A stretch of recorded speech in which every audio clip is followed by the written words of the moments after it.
les enfants? Alors, vous êtes nombreux à faire du vélo, hein? Ça va bien? Pas trop dangereux ici? Alors, qui a dit ici? C'est dangereux?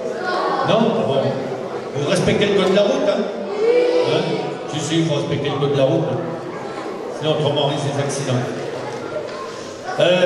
Bon, on va faire combien 3 ans, non, hein? Il y avait quelques questions. On peut répondre. Hein? Comment peut-on participer au Tour de France? Alors, pour participer au Tour de France, il faut être sélectionné. Il faut être... dans le cyclisme professionnel, il y a des équipes, qu'on appelle des groupes sportifs, entre 25 et 30 coureurs à peu près. Et dans le Tour de France, il y a 8 coureurs. Donc déjà, il faut arriver à être sélectionné au sein de sa propre équipe. Et dans le Tour de France, sont retenues les 18 meilleures équipes mondiales. Donc déjà, il faut être dans celle-là. Et il y a 4 autres équipes qui sont invitées, qui sont en 2e catégorie. Donc c'est très compliqué pour être au départ du Tour de France, parce qu'il faut vraiment être un très bon coureur pour être au départ du Tour, parce qu'il y a la double sélection. En fait. Il faut que son équipe soit sélectionnée, et il faut être sélectionné au sein de sa propre équipe. Mais quelqu'un qui a un petit peu de talent et qui a beaucoup de courage et surtout beaucoup de motivation, ben, il peut arriver à faire le Tour de France. Combien y a-t-il d'entraînements par semaine et combien de temps dure-t-il? Alors ça, les entraînements, c'est très différent. En principe, il faut aller rouler faut aller rouler tous les jours. Il faut faire l'entraînement tous les jours. Et l'entraînement, ça peut être entre 2 heures et 5 heures. Ça dépend des courses que l'on a faites. Ça dépend si on est en période de récupération ou au contraire qu'on a besoin de beaucoup travailler. Et ça dépend aussi des objectifs. Suivant les objectifs, ça dépend si on court dans 3 jours ou dans 8 jours. Mais en principe, il faut s'entraîner tous les jours. Et entre 2 heures et 5 heures ou 5 heures et demie à peu près. Pouvez-vous nous raconter un souvenir ou une anecdote d'un Dauphiné? Le Dauphiné, j'en ai fait 11, hein, donc j'ai beaucoup d'anecdotes, je ne sais pas lesquelles. Qu'est-ce que je peux dire? Le Dauphiné en 75. Je n'étais pas vraiment dans les favoris au départ, mais il y avait Niemers qui était au départ et qui relevait d'une grippe, donc qui n'était pas tout à fait rétabli. Donc du coup, j'ai gagné le Dauphiné et ça m'a permis de prendre plus confiance en moi et de pouvoir bien préparer le Tour de France. J'ai gagné d'ailleurs cette année-là aussi. Quel lien entretenez-vous avec le Critérium du Dauphiné? Alors, les liens, j'en ai beaucoup de liens avec le Dauphiné parce que je crois que c'est mon 45e en tout là. J'en ai fait 11 comme coureur et donc 34 comme suiveur. J'ai suivi le Critérium du Dauphiné je l'ai fait comme coureur, je l'ai fait comme directeur sportif.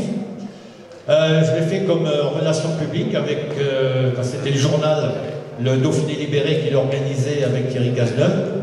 Et puis depuis 2010, ça s'est été repris par la société ASO, celle qui organise le Tour de France. Et on m'a demandé d'assurer la direction du Critérium. Donc depuis 2010, je suis directeur du Critérium. Quelles sont les différentes compétitions dans le cyclisme? Alors, il y a beaucoup de sortes de compétitions. Si on commence par les plus jeunes, à votre âge par exemple, c'est possible de faire des compétitions. Ce sont dans les écoles de cyclisme. Ce sont des petites compétitions sur des distances qui sont très courtes. Ça peut être aussi des compétitions plutôt sur l'agilité et l'adresse. Après, quand on augmente un petit peu en âge, on peut faire des compétitions sur route, en BMX ou en VTT.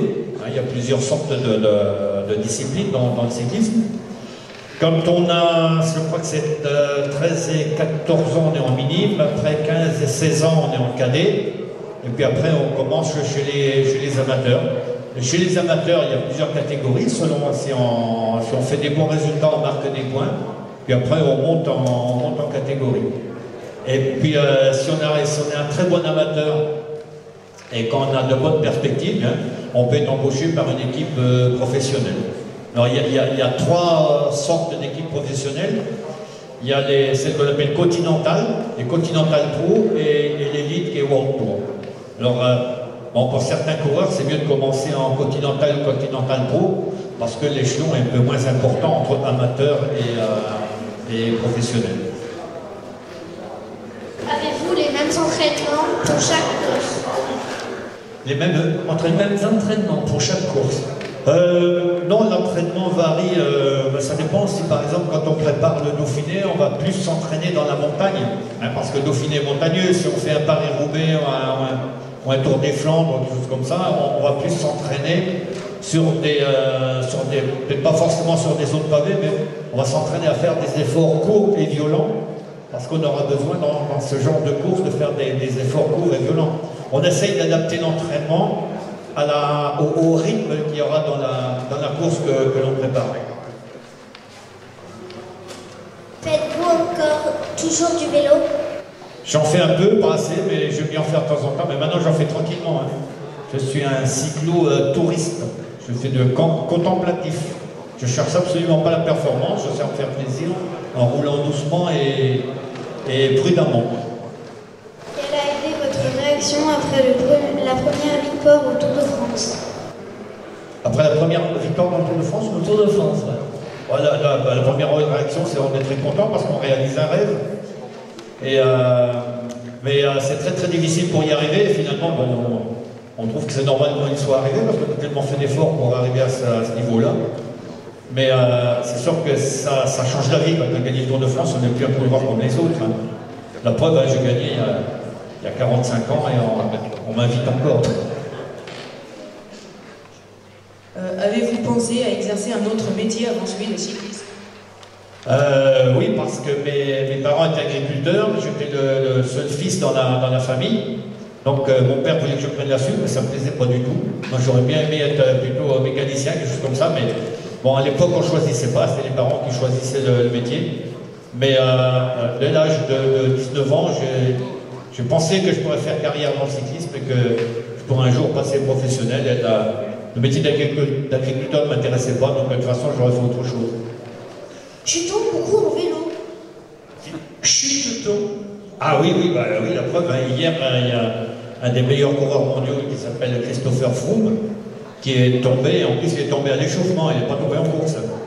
Et il s'est fait très très mal, il a de nombreuses fractures. Je pense que le pauvre, il ne pourra pas recourir cette année. Il recommencera à courir l'année prochaine, j'espère qu'il pourra bien se rétablir. Mais bon, les chutes en vélo, c'est très bizarre. Des fois, on peut avoir une chute bénigne, on se fait très mal. Et puis d'autres fois, on peut faire une chute qui paraît spectaculaire, mais finalement, on n'a pas grand-chose. Je crois que ça veut dire, regardez le Tour de France l'année dernière, mais il y a Philippe Gilbert qui est passé par-dessus un parapet. C'est un endroit qui est assez... c'est un endroit qui est dangereux. Il est reconnu comme étant dangereux parce qu'il y a déjà eu des courses où des coureurs sont tombés. Et moi, j'ai déjà vu des coureurs avoir aussi une fracture du bassin en tombant au même endroit que lui. Et lui, il est tombé, lui, je sais pas, il s'est bien rattrapé, il n'a pas eu de mal. Donc il y a des moments où on peut avoir des chutes qui paraissent bénignes, qui avec des résultats catastrophiques, d'autres fois, ça se passe mieux. Après une course, comment faites-vous pour récupérer? Combien de jours entre deux compétitions?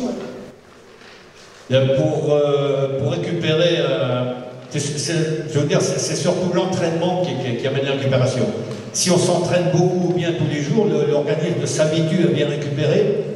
Parce que, par exemple, dans le Dauphiné, les coureurs, ils courent pendant 8 jours d'affilée dans le Tour de France.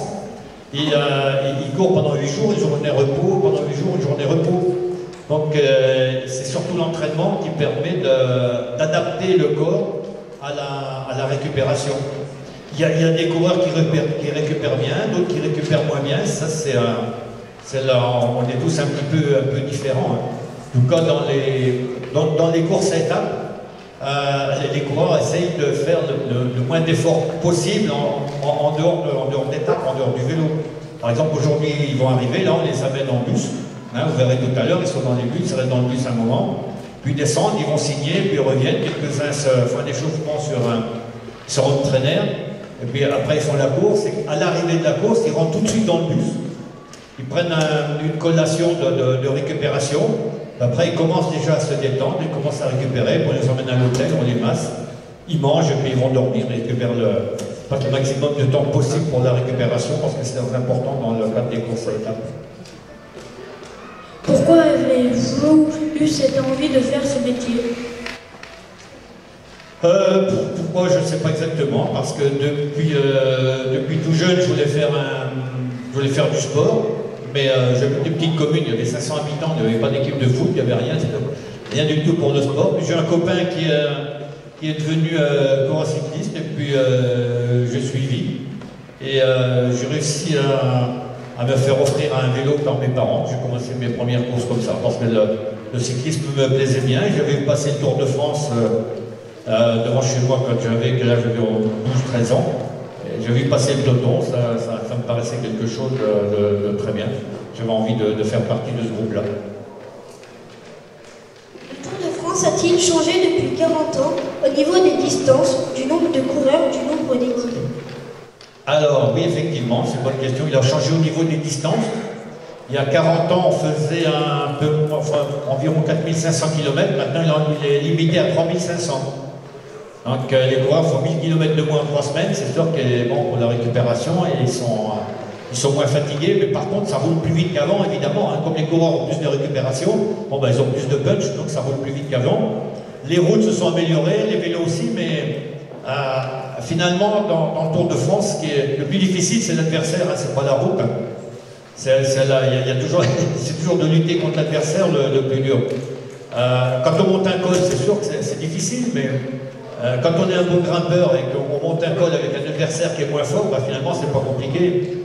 Quand on est un bon grimpeur, puis un jour on n'est pas bien, puis qu'il y en a un autre qui est meilleur que vous, là, le col, il devient très très difficile. Donc c'est surtout contre l'adversaire. On peut avoir un beau vélo comme maintenant, ils ont des vélos qui font 4 kg de moins que les nôtres, les routes sont plus belles et tout, mais bon, l'adversaire reste le même, c'est pas plus facile qu'avant. Avez-vous une préférence sur certaines marques de vélo? Quand on est professionnel, on appartient à une équipe, et cette équipe a un contrat, un partenariat avec une marque de vélo, et on est obligé de garder le matériel qui est prévu pour l'équipe.